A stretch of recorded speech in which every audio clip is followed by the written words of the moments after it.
好，大家期待的 iPhone 15五大必买理由就是今年。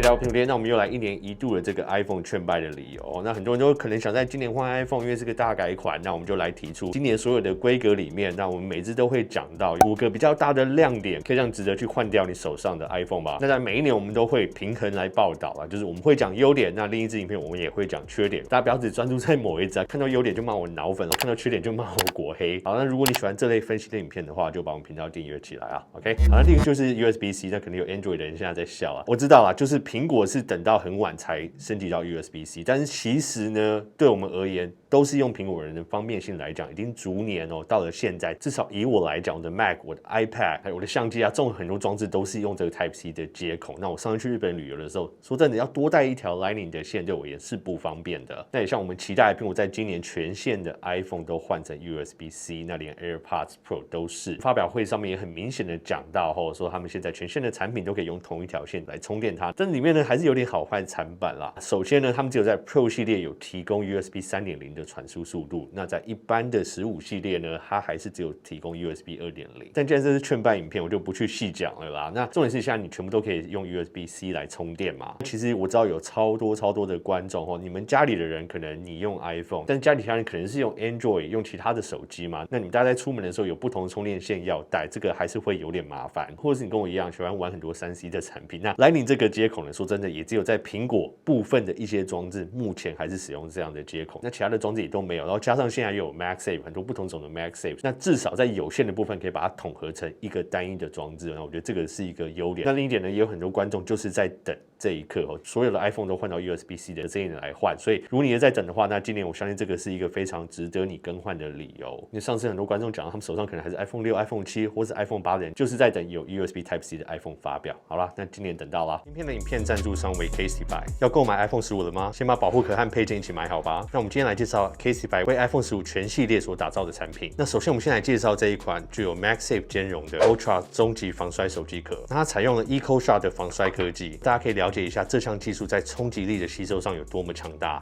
那在手机壳的设计上，大家一开始应该会注意到它的四角，拥有弹力保护结合了专利的抗压热和空气舱，因为它有6层坚固的防护设计，加高它的镜头 ，MagSafe 磁环，硬壳背板 ，X 型的 EcoShot 结构，加强背部的冲击力吸收，极致弹力保护角。那连在它壳的内侧呢，你都可以看到 EcoShot 的箱条。那这样多结构的防摔技术，可以完全保护你心爱的 iPhone 15。那当然，防不防摔也要经过认证，对不对？它通过了多角度和次数的防摔测试，达到了高达10公尺的 MILSTD 810G 的军规级防摔标准。那10公尺是什么概念呢？以我们熟悉的在台北的北门，它就有2个北门这么高。那在我们要介绍的是强悍防摔手机壳，这个款式有更轻薄的设计，但是防护性上面呢，一样非常的出色。通过了2.5公尺的防摔测试，达到了4倍 MILSTD 810G 军规级防摔标准，这都是超越一般的军规防摔等级许多，所以可以达到超高的保护力。那 Casetify 手机壳呢，在兼顾外形还有超强的防摔能力下，也一样保持永续的概念。那材质部分呢，一样采用 Recasetify 回收计划中所收集来的旧手机壳颗粒制成的环保元素来制造。那如果你仔细看手机壳的边框，可以看到非常多 Recasetify 颗粒。Casetify 呢，透过再利用可回收物料技术，成功回收了超过43万个废弃手机壳，赋予它们第2个生命。那再来呢 ，Casetify 一样提供非常多 iPhone 15的配件，像是这个多功能的手机背带，有 Fitlock 2.0 磁扣和旋转扣环，可以快速拆卸。它也拥有5个多用途的挂点，可以将 AirPods 或是钥匙环挂在上面。那同样呢，他们有提供抗蓝光的保护贴，还有镜头保护贴。如果你全部一起购买，可以达到全方位的保护。那当然，这次 Casetify 也提供给苹果爹频道观众的专属优惠，可以使用下方的折扣链接一起购买 iPhone Casetify 全系列产品，都可以一起打折买好买满。那我会把相关的资讯都放在下方，大家记得去使用咯。好，那第2个原因呢，就是首次加入这个潜望式镜头。那它潜望式镜头是有点不太一样的设计，跟我们知道在其他厂商上面使用的。据说这样潜望式的镜头可以得到的进光量还有成像应该是非常好的。但是虽然在苹果上面现在展现出来的照片，我们还没有办法很清楚的确认这一点。但是不管怎么样嘛，这个是第一次 iPhone 有用上潜望式镜头，也是第一次 iPhone 真的从2倍、2.5倍、3倍真的跳到一个新的世代的镜头。那我个人是蛮期待使用它的。那如果你刚刚也是像我一样，反正都是买到最顶规、最大支这一支的人，就可以享受来体验这个新的科技。那比较可惜就是说没有下放到6.1寸的 Pro 系列上面。那或许明年他们想办法腾出空间，也可以放入这样的潜望式镜头在小只一点的手机上面。那不管怎么说呢，搭配这个4800万画素的主镜头，我觉得在这样切换之间啊，可能在2倍，突然要跳到5倍之间，感觉起来不会这么的突兀。以我现在来讲啦，像3倍这个焦段其实是有点尴尬，也不太好用。现在呢，如果一般的这个3倍以内的焦段，我可以用最好的镜头主镜头来做所有的拍摄。那真的有需要拍远一点的时候，又可以用这颗5倍，而且我相信它数位变焦，如果5倍再延伸下去，可能到7、8倍的时候，成像应该都不会太差。但这部分呢，我们还是要实际上手来测给大家看。OK， 好，那在第3点呢，就是这次算是比较一个软体功能，就是它的自动人像模式。那自动人像模式是什么意思呢？就是人像模式的这个选项在相机 App 里面还是有，但是现在你在一般这个 Photo 的地方，你不用特别换到人像模式，它也可以侦测你现在可能是要拍摄人像而去开启这个功能，所以你就不用怕你这一幕可能是想要拍摄人像模式，没有开启到这个功能，没有拍到。那这样还不止哦，你可以在拍完之后再调整你的对焦点。那什么情况会很好用呢？那比如说你今天可能是要拍你老婆，你不小心手贱点到什么东西，然后它对焦到后面的女生，然后变你老婆的脸模糊掉。那在你被你老婆揍之前呢，可以跑到编辑里面去调整它的焦点，把自己的小命救回来。对啊，所以这个真的是一个贴心的救命功能啊。好，那当然这样的功能我们现在在电影级模式都已经使用的非常得心应手嘛。那我也一直在问说，影片上都可以做到这么困难的事情啊，你还可以拍到4K， 为什么照片上不能做到这个功能？那今年我们终于有了。那这个我觉得是我个人来讲，喜欢拍照的人会是一个蛮常用的功能。我也想去尝试说，它到底是怎么判定？那开启之后还能不能拍摄动态照片？就是这两者可不可以混在一起？这个是我比较想要去测试或了解。那不管怎么样，就算只能拍静态，我觉得这一点都非常好用。因为先前我常常会要抉择，说我到底是要拍人像呢，还是拍一般的照片？这两者会选来选去，或可能会忘了选到。那现在有这个功能，而且事后还可以再去调整，那真的是太好用了。好，那再来另外一个就是这次这个在 Pro 系列上面全新钛合金的材质。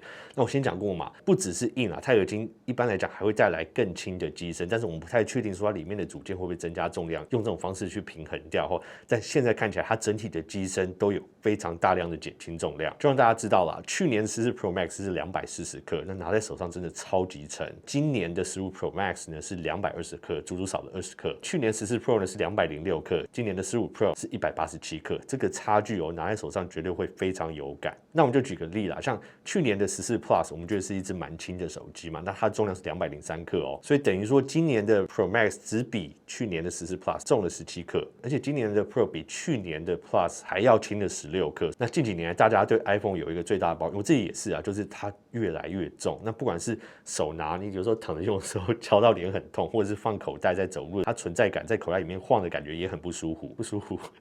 也非常不舒服。不止换材质，而且在整体的重量也做到很好的控制。那这个我觉得是非常大的优点。那不止重量，它整体的体积也缩小，它的侧面啊，它的高度都向内缩了一点，所以它是一支手感更好，而且实际的体积也更小的一支旗舰型手机。那光这一点呢，我觉得很多讨厌重手机、大手机的人应该就会觉得非常值得购买。OK， 好，那再来呢，就是4800万画素的这个主镜头放在数字系列上面。这一点呢，虽然先前的爆料大致上都有猜到，可是有时候你还是会担心嘛，苹果会不会真的再把不好的组件1200万画素再给你多拖1年？所以今年看到，数字系列也真的升到这个4800万画素。那它在软体上面的功能呢，也没有把它绑住，像是你今天用2倍裁切的变焦啊，或者是你要拍一张2400万的画素、4800万画素的照片，它都有开放这些功能给你。所以相比先前，你可能都要买到 Plus 或是 Pro 系列啊，什么那些才有2倍变焦或2.5倍变焦的这个镜头。那现在用这种更高画素的感光元件来弥补掉这个，就似乎有一点你现在买到入门的系列就有3颗镜头在上面，但不是真的啊，就是有这种感觉，而且这个2倍变焦是真的还蛮实用的。那其实因为这一点呢，我会觉得，但如果 A16 稳定的话，我会蛮推荐这一支，不管是当长辈机啊，或是备用机，或是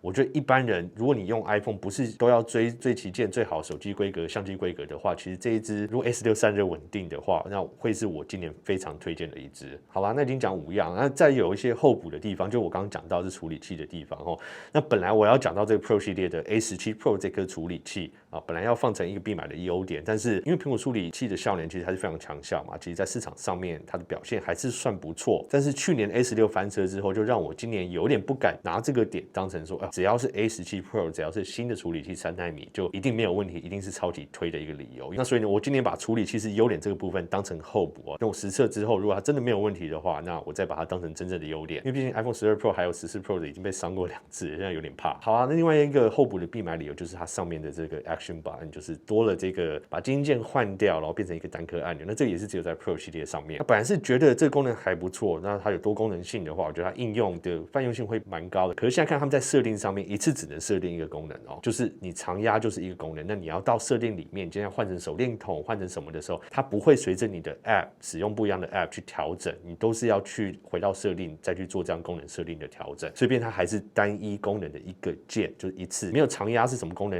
按2下是什么功能，3下是什么，你没有办法自己现在去自定义这个部分。那这一点我觉得蛮可惜，因为对我而言，我可能就会停在这个静音键的功能，就因为如果我还要每次设定换到相机什么还要去做调整的话，我觉得这样太麻烦。那这一点就是候补啦，希望他们未来软体更新可以去改进，然后给它赋予更多的自定义的功能性。那还有另外一个候补就是 Special Video， 那这个就是它可以用 iPhone 15 Pro 上面的2颗镜头，他们在拍摄可以拍摄让 Vision Pro 上面看到的这种3D 影片。那这个是候补的关系，是因为我不知道有多少人真的会去买 Vision Pro。那我自己是我觉得这功能非常酷。那我觉得如果能用这种方式拍摄影片流传下去的这种回忆，可以在这种3D 的情境下去观看的话，我觉得蛮有意义的。但是现在这个时间点 ，Vision Pro 第一，它明年才出，价格很高，它出货量可能很少。那多少人真的会去买，真的去用现在今年买的手机去体验到这个未来的功能？我觉得可能还有一点时间的这个距离啦。那我个人觉得很酷，但是先候补这个功能，我觉得长时间来讲会是一个蛮值得购买的理由。但是到那个时候，你可能就买2-3年后的手机就好。好啦，那讲完以上的优点，还有另一支就是5大缺点，那会在下一支来上边。那可惜的地方其实也不少，像是15的超广角啊，15 Pro 没有这个长焦镜头5倍啊，然后 Pro 系列整体看起来似乎主镜头是没有进步。那还有蛮多的一些其他理由，我们就留到下一支不买的理由再来讲。那心脏不够大就看这支就好，如果真的很想买的人就不要再看那一支了。OK， 好，那看完我以上讲的这些，你们有想买今年的 iPhone 15吗？有没有觉得好像有劝败到你们，觉得还不错？那我知道有很多人就是已经心里打定就是要换了，你们手上手机就是在等 USB Type C 的这一点。那我觉得时间到了，手上手机也旧了，差不多时候就换了。但是如果手上手机还是什么 10S 啊、10R 或11、12、13的状况还不错的话，就不一定需要换。因为今年手机真的价格还是蛮高的，因为台币贬值的关系，大家可以自己考量一下钱要怎么样做最好的运用。好了，那喜欢这影片的话就订阅一下频道。那我们今天影片就是先到这边，我是苹果店，我们下次片见，拜。